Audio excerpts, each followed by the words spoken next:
We begin today's meditation with a few sipping exercises to remind us a little treat can go a long way. So pick up your McCafe iced coffees, close your eyes, and deep sip in,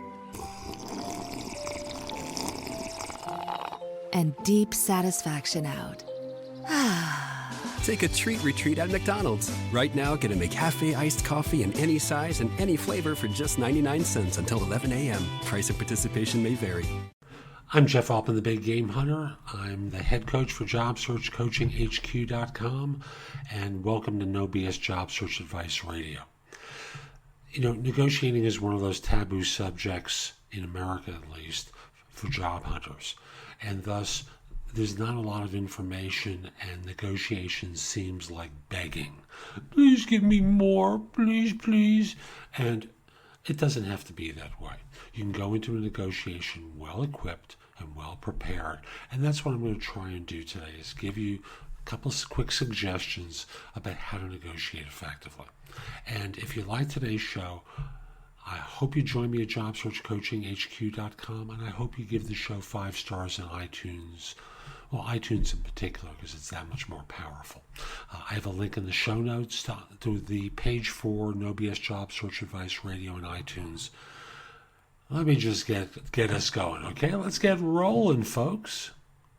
And we're going to talk about salary negotiation today and looking at some of the fringes on a salary negotiation. Now, often people make a strategic mistake. And the mistake is they receive the offer and they go, yippee, I'm going to take it. This is fabulous. And many firms expect that there's going to be a negotiation. And again, I'm going to say this is U.S.-centric advice. In many cultures around the world, negotiation is expected, but in the U.S., it seems to be more taboo. So in addition to salary, I want to remind you that you have to consider not the gross number, but the net number.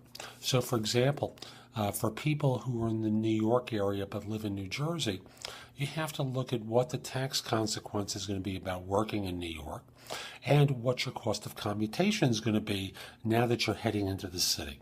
You may gross more, but net less. So, again, my advice for you around compensation is to make sure you're looking at your net numbers and not just simply your gross numbers. Then on the benefits side, you want to compare, and I'm going to check some notes here. You want to look at your cost of medical coverage, dental, vision, life, disability insurance. What's the benefit to your 401k plan? Like, how much can you put in? How much will be put in? I have one client who will match 80% of what you put in, plus give you 3% of your total compensation. So, they're in effect going to put in more than you do. Most firms may match 50% of what you put in.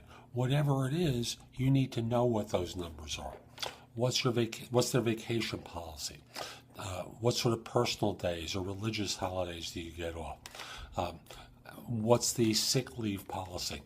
How are they dealing with maternity or paternity absentees, or paternity leaves, I should say? What's the profit sharing and stock options to it? Relocation, tuition reimbursement. Are they going to provide you with a company car and the ability to to deduct expenses? Do they provide child care coverage, a subsidized cafeteria, health club membership, corporate discounts? Now, going beyond these things, many of these can be negotiated.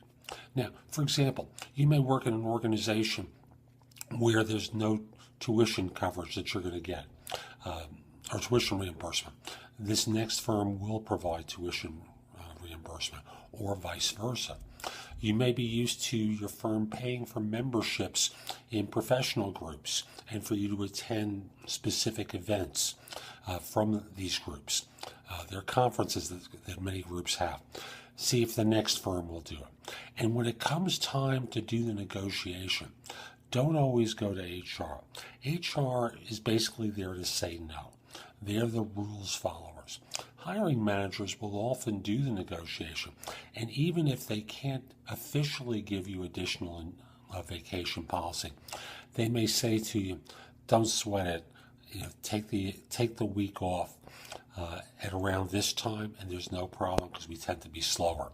Things along those lines you can often negotiate one-on-one with your hiring manager. So remember, there's lots of different things to evaluate when you're looking at insurance coverages, when you're looking at your benefits, and you're looking at a job offer. Don't just run to HR for them to talk with you. Go to the hiring manager, sound remarkably enthusiastic about joining, and then see if there are things that he or she can do for you to improve the offer. So that's today's show. I hope you found it helpful. And if you do, I want to encourage you, come join me at JobSearch.Coaching HQ.com. That's my site with curated information from around the web that I've developed in podcast, video, articles. All my books and guides to job hunting appear on the site, all for one price.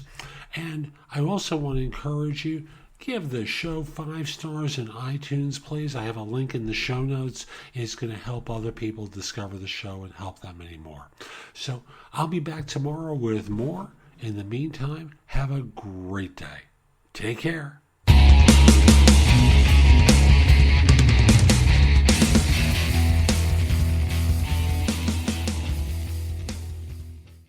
Total Wine & More is a wonderland to explore.